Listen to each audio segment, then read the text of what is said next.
अगर किसी यात्रा का अंतिम पड़ाव सुकून है, तो चाहे यात्रा की शुरुआत कैसी भी हो, पूरी यात्रा का सार अंत ही निर्धारित करते हैं। अगर यात्रा का अंत अच्छा है, तो सफ़र में आए सारे कष्ट उस अनुभव के सामने मानो फीके से लगते हैं। मिलम ग्लेशियर की यात्रा अपने अंतिम चरण में थी और इस यात्रा के पिछले 4 दिन कब निकल गए पता ही नहीं चला। ये 4 दिन मानो ऐसे थे कि उम्मीद से बढ़कर मौसम ने अपना अच्छा साथ दिया। न बारिश हुई और न ही मौसम खराब रहा। कल हम लोग पहले ग्लेशियर गए, उसके बाद मिलम गांव होते हुए शाम होते होते गनगर में आकर रुके। गनगर पहुंचते ही गांव के वही अंकल जी लोग हमको मिले जिनसे हम लोग जाते वक्त मिले थे। उन्होंने हमको रुकने के लिए एक खाली बड़ा मकान दिया और कल शाम की चाय भी उन्हीं लोगों के साथ बैठकर पी। आज हमको गनगर गांव से सुनंदा देवी बेस कैंप जाना था, पर इस यात्रा में अपना एक ट्रैकर साथी था जिसको 28 तारीख की शाम तक कैसे भी करके घर पहुंचना था और आज की तारीख थी 26 मई।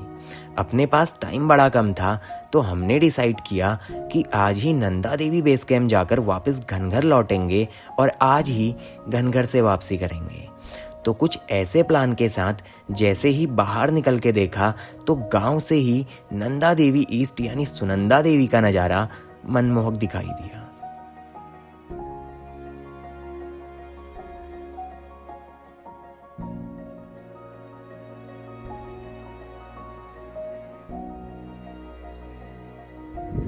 तो आज की तारीख है 26 मई और टाइम हो रहा है सुबह के 9। आज का प्लान यहाँ से गनघर गांव में हम इस वक्त, जहाँ से Nanda Devi east base camp का ट्रैक शुरू होते हैं। तो ये है एक नदी जो यहाँ पे गोरी में मिल जाती है और ये नदी ऊपर Nanda Devi east base camp side से आ रही है जो यहाँ को पड़ता है। और यहाँ पे देखिए बगल वाला गाँव पाचू है और यहाँ जहाँ हम हैं नदी के इस साइड ये गनघर है। दोनों साइड से ट्रैक शुरू होते हैं, पाचू से भी जाते हैं लेकिन यहाँ से स्लाइडिंग वगैरह है तो रास्ता ख़राब है, और गनघर से प्रॉपर रास्ता है। यहाँ से ऊपर ऊपर ऐसे जाके इधर जाना है हमको बीच में इस वैली के। तो ये सारे भोजपत्र के पेड़ हैं जितने आपको दिखाई दे रहे हैं नीचे। तो चलते हैं, ये कुछ नज़ारा है यहाँ का। और सामने ऊंचे ऊंचे पहाड़ है जिनमें कीड़ा घास वाले जाते हैं। तो अभी निकल रहे हैं यहाँ से ऊपर।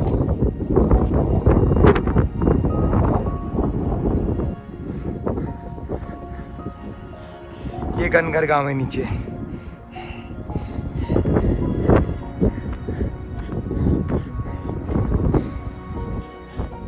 बुग्याली घास है, देखिए कितनी अच्छी लग रही है। और ये गनघर पार पाचू और सामने पे मिलम गांव। आज इस यात्रा का 5वां दिन था और अपनी आज की सुबह गनघर गांव में हुई। इस गांव के बारे में जितना मैं कहूँ उतना कम है। आपने अक्सर अनुभव किया होगा, जब आप किसी यात्रा में होते हो तो उस पूरी जर्नी में एक ऐसी लोकेशन होती है जो बाकी लोकेशन से कुछ खास मायने रखती है। ये समझ लो इस यात्रा में अपनी वो फेवरेट लोकेशन इसी गांव की थी। आज हमको बेस कैंप जाकर वापस आना था, तो हमने अपना भारी सामान गांव में ही रख दिया और सुबह के लगभग 10 बजे कुछ हल्के सामान के साथ बेस कैंप के लिए चलना शुरू किया। यो ईस्ट यार, ईस्ट जियो। जिस दिन हम मिलम गांव को जा रहे थे गनघर से, ये पहाड़ी देखी थी, मुझे लगा था नंदा देवी मेन है, लेकिन ये पहाड़ नंदा देवी ईस्ट दिखाई दे रहा है। इतना बड़ा और इतना विशाल का, इतना शानदार दिखाई दे रहा है। मज़े आ गए यार इसको देख के। और बुरांस लगे हुए देखिए इस ट्रैक में, पूरे आगे तक पूरे सफ़ेद बुरांस, वाइट रोडोडेंड्रन। ये देखिए, ये थोड़ा उच्च हिमालयी क्षेत्रों में देखने को मिलते हैं ये वाले बुरांस, और जो लाल बुरांस होते हैं वो 1500-2000 ऐसे में मिलते हैं। पूरा मिलम जाके आए, पर यहाँ का कुछ अलग ही मज़ा आ रहा है चलने में, क्योंकि सामने पे पहाड़ दिखाई दे रहे हैं, उसी की तरफ को हमको जाना है। और दोनों साइड रास्ते के बुरांस के न जाने कितने पेड़ हैं और बहुत सारे फूल लगे हुए हैं। ये देखिए सामने से भी रास्ता जाता है, लेकिन कहीं कहीं पे स्लाइड हो रखी है तो रास्ता थोड़ा ख़राब है। पांचू साइड से गनघर से बढ़िया रास्ता है नंदा देवी बेस कैंप का, ईस्ट बेस कैंप। इस यात्रा में आगे बढ़ने से पहले एक बार नंदा देवी और सुनंदा देवी पर्वत की जियोग्राफिकल लोकेशन को समझते हैं। आप लोगों ने नंदा देवी पर्वत का नाम जरूर सुना होगा, जो चमोली जिले में स्थित 7,816 मीटर ऊंचाई की उत्तराखंड की सबसे ऊंची चोटी है। या यूं समझ लीजिए, नंदा देवी पूर्णतया भारत में स्थित भारत की सबसे ऊंची चोटी है। वैसे तो भारत की सबसे ऊंची चोटी 8,586 मीटर की कंचनजंगा पीक है, पर उस पीक का आधा हिस्सा नेपाल में और आधा हिस्सा भारत के सिक्किम राज्य में है, जिस कारण नंदा देवी पीक को पूर्णतया भारत में स्थित भारत की सबसे ऊंची चोटी माना जाता है। अंग्रेजों ने नंदा देवी पर्वत को क्लाइम करने के बहुत सारे विफल प्रयास किए, पर समिट तो दूर की बात है, नंदा देवी की इनर सेंचुरी में एंटर कर पाना ही अंग्रेजों के लिए बहुत मुश्किल था। 1883 ईस्वी से ही अंग्रेजों ने नंदा देवी क्लाइम करने के प्रयासों को शुरू किया और 51 साल बाद सन 1934 में पहली बार एरिक शिप्टन और बिल टिलमैन नामक 2 क्लाइंबर्स नंदा देवी की इनर सेंचुरी में पहुंचने वाले पहले इंसान बने। सीधे शब्दों में कहूं तो नंदा देवी पर्वत के बेस तक पहुंचने में ही क्लाइंबर्स को लगभग 50 साल लग गए। नंदा देवी इनर सेंचुरी को अगर मैप के थ्रू दिखाऊं तो अभी जो वीडियो आप लोग देख रहे हैं ये है नंदा देवी इनर सेंचुरी, जो अपने आसपास ऊंचे ऊंचे पहाड़ों से घिरी है। अगर पूर्व से शुरू करूं तो पूर्व में सुनंदा देवी से एक रीच उत्तर की ओर लाटूधुरा और ऋषि पर्वत से होकर दक्षिण पश्चिम की ओर कलंका चंगाबंग होते हुए ऋषि गंगा गॉर्ज के स्टार्टिंग पॉइंट तक जाती है, जहां से देवीस्थान, देवटोली, मैकटोली, सुंदर ढूंगा खाल, नंदा घाट और लॉन्गस्टफ कोल एक रिजलाइन से आपस में मिलकर नंदा देवी इनर सेंचुरी बनाती हैं। इस पूरी सेंचुरी को अगर आप गौर से देखो तो ये सेंचुरी अपने चारों तरफ ऊंचे ऊंचे पहाड़ों से घिरी है, जिस कारण इस सेंचुरी के भीतर एंटर कर पाना क्लाइंबर्स के लिए बहुत मुश्किल रहा है। इस बात को ऐसे समझ लीजिए कि नंदा देवी पर्वत के बेस तक पहुंचने के लिए भी कम से कम 5,500 मीटर की ऊंचाई को पार करना होता है, तब कहीं जाकर इनर सेंचुरी में पहुंचा जाता है।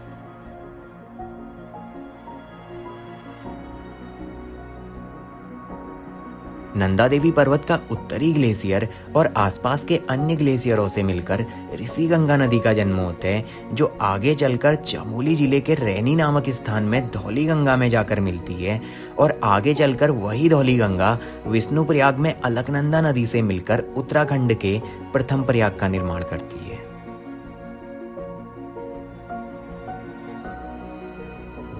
जो नीचे ट्रेल है वहां से आ रखे देखिए। अगर नंदा देवी पर्वत की बात की जाए तो क्लाइंबर्स की नज़र में नंदा देवी पर्वत के बेस तक पहुंचने का एक आसान रास्ता था, जो ऋषि गंगा गॉर्ज से होते हुए नंदा देवी पर्वत तक पहुंचा था। पर ऋषि गंगा की घाटी इतनी संकरी थी जहां से नदी के दोनों तरफ बस खड़ी चट्टानें थी, जिस कारण ऋषि गंगा गॉर्ज से होकर सेंचुरी के भीतर एंटर कर पाना बहुत कठिन था। सन 1934 में एरिक शिप्टन और bill Tilman Rishi Ganga gorge से होकर नंदा देवी की इनर सेंचुरी में पहुंचने वाले पहले इंसान बने। नंदा देवी 2 किलोमीटर की एक रिजलाइन से सुनंदा देवी यानी नंदा देवी ईस्ट के साथ जुड़ी है, जिसकी ऊंचाई समुद्र तल से 7,334 मीटर की है। सुनंदा देवी अपने उत्तराखंड की तीसरी सबसे ऊंची चोटी और भारत की 8वीं सबसे ऊंची चोटी है। जोहार घाटी में सुनंदा देवी पीक के 2 बेस कैंप हैं। पहले बेस कैंप का रास्ता मरतोली गांव से शुरू होता है, जहां से नंदा देवी टेम्पल होते हुए सुनंदा देवी पीक के साउथ ईस्ट बेस कैंप में पहुंचा जाते हैं। इसी बेस कैंप से एक रास्ता ट्रेल पास को जाता है और इसी बेस कैंप से लॉन्गस्टफ कोल होते हुए सुनंदा देवी पीक का ऑफिशियल क्लाइंबिंग रूट शुरू होता है।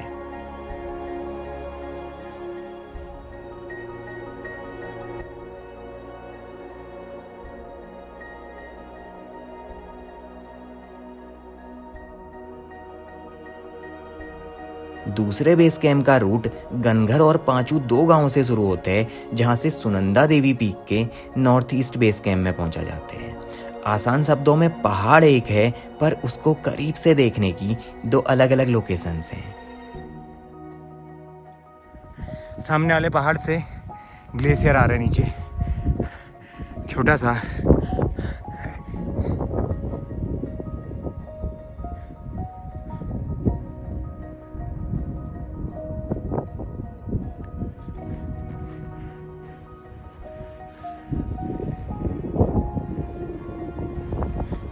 यहाँ पे आने के बाद सामने एक ग्लेशियर दिखाई दिया है और मेन जो अब ये वाला है बीच का गैप, ये धार है थोड़ी सी, क्योंकि यहाँ से रास्ता एकदम ऐसे जा रहा है ऊपर ऊपर।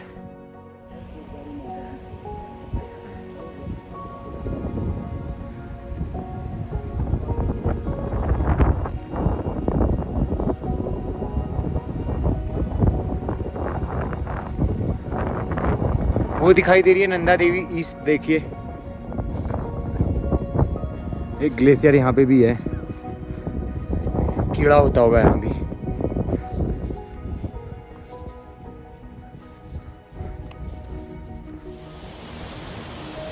बीच में इसको क्रॉस करने पानी बहुत है।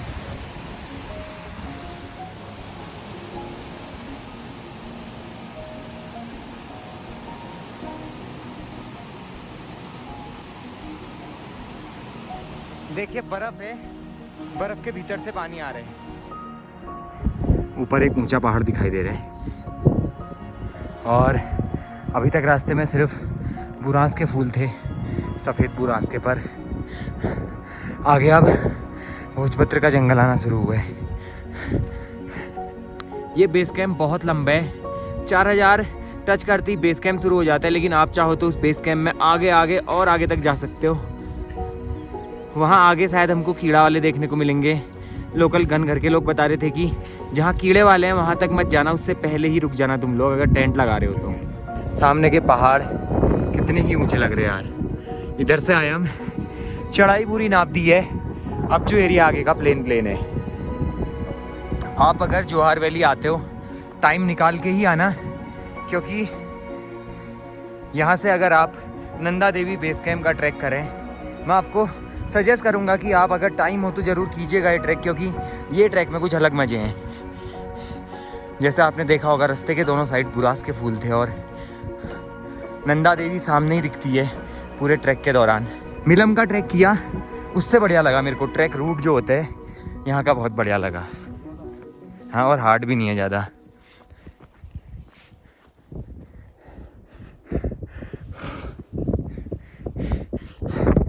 अभी हम लोग लगभग 3900 साढ़े 3900 मीटर के एल्टीट्यूड में हैं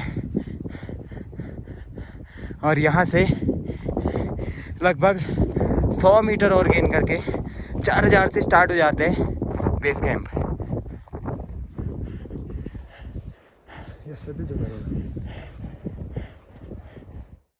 तो फाइनली हम लोग पहुँच चुके हैं Nanda Devi east base camp पे।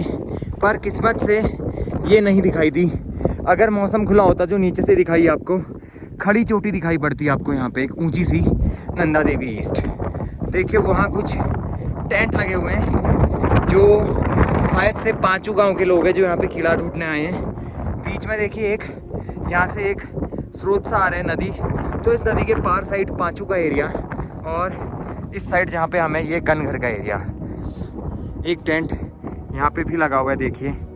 तो गनघर से लगभग 5-6 किलोमीटर का ट्रैक करके दिन के 12 बजे हम सुनंदा देवी व्यू पॉइंट पे पहुंचे। अभी तक जो पीक नीचे से क्लियर दिखाई दी, यहाँ आकर देखा तो उस पूरे पहाड़ को बादल ढक चुके थे। ये है व्यू पॉइंट, अपना व्यू पॉइंट। रास्ता तो आगे भी जा रहा है, लेकिन अगर नंदा देवी दिखाई देती तो क्लोज जाते, पर कोई फ़ायदा नहीं आगे जाने का।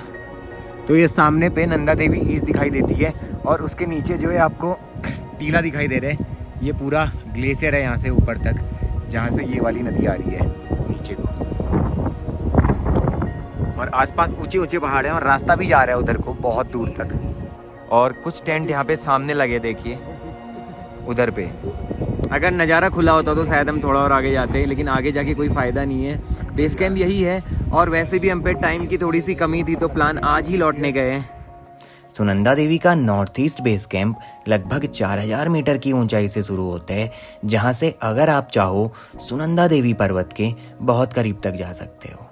अगर मैप के थ्रू बताऊं तो सुनंदा देवी बेस कैंप में इस पॉइंट तक हम लोग गए और यहाँ से आगे सुनंदा देवी के बेस तक पूरा ग्लेशियर जोन था। लोकल के लोगों ने मुझे बताया कि सुनंदा देवी बेस कैंप में बहुत आगे जाने के बाद पानी के कुछ छोटे बड़े तालाब दिखाई देते हैं, जिनमें पानी इतना साफ होता है कि तालाब के भीतर जड़ तक दिखाई देते हैं।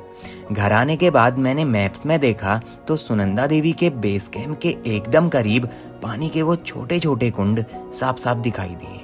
इस स्थान में आकर यहाँ एक रात स्टे करने का मेरा बहुत मन था, पर समय की कमी के चलते ना चाहते हुए भी हमको आज ही वापस लौटना था। इस बार बेस कैंप में आकर सुनंदा देवी के दर्शन तो नहीं हो पाए, पर इस बात की खुशी थी कि आज सुबह की शुरुआत सुनंदा देवी पर्वत के अद्भुत नज़ारे के साथ हुई। हम दोपहर के 12 बजे बेस कैंप पहुंच गए थे और यहाँ बैठे बैठे शाम के 4 बजने को आए और पता ही नहीं चला। लगभग 3-4 घंटे इन बुग्यालों में बिताने के बाद शाम के लगभग 4 बजे हमने वापस लौटना शुरू किया। तो यहाँ पे काफ़ी देर रुक गए। एक टेंट यहाँ पे लगा है, एक पीछे लगा है, वहाँ पे कुछ दादा लोग रुके थे, उनके यहाँ पे चाय वाय पी ली है और काफ़ी देर इस नज़ारे के खुलने का वेट किया, पर कुछ साफ दिखाई नहीं दे रहा। ऐसा कुछ है यहाँ पे और यहाँ से ग्लेशियर शुरू होता है आगे को। इन 5 दिनों में पहले हम मिलम ग्लेशियर गए, जो निसंदेह बहुत खूबसूरत था, पर पता नहीं क्यों गनघर गांव से सुनंदा देवी बेस कैंप का ये ट्रैक मुझे सबसे अलग लगा। अगर आप लोगों का प्लान इन फ्यूचर जोहार वैली घूमने का बनता है तो मेरा कहना है कि मिलम ग्लेशियर का ट्रैक करने के बाद एक बार आप गनघर या पाछू से सुनंदा देवी बेस कैंप का ट्रैक कीजिएगा और एक दिन जरूर वहाँ पे रुकिएगा। इस स्थान से वापस लौटते हुए भले ही ये सफ़र अब समाप्ति की ओर था, पर मानो मेरा मन अभी भी हिमालय की उन्हीं ऊंचाइयों में था। आज इस यात्रा का 5वां दिन था और ये पूरी यात्रा खत्म होने में लगभग 7 दिन का समय लग गया। जो स्थान इस बार में नहीं दिखा पाया, उन स्थानों को वापस जोहार घाटी में आकर जरूर दिखाया जाएगा, क्योंकि ये समझ लो अभी तो जोहार घाटी के एक्सप्लोरेशन की बस स्टार्टिंग हुई है। यहाँ अभी बहुत कुछ है जो मैंने यहाँ आकर देखने हैं और आप लोगों को दिखाने हैं। तो उम्मीद है ये वीडियो आपको पसंद आई है। अगर पसंद आई है तो वीडियो को लाइक करना, क्योंकि इस पूरी सीरीज़ को बनाने में बहुत मेहनत लगी है और आप लोगों का एक एक लाइक मेरे बहुत काम आने वाला है गाइस। बहुत जल्द मैं आपसे मिलता हूँ ऐसी ही किसी रोमांचक जर्नी के साथ। तब तक के लिए be safe and bye bye. Zoom ले।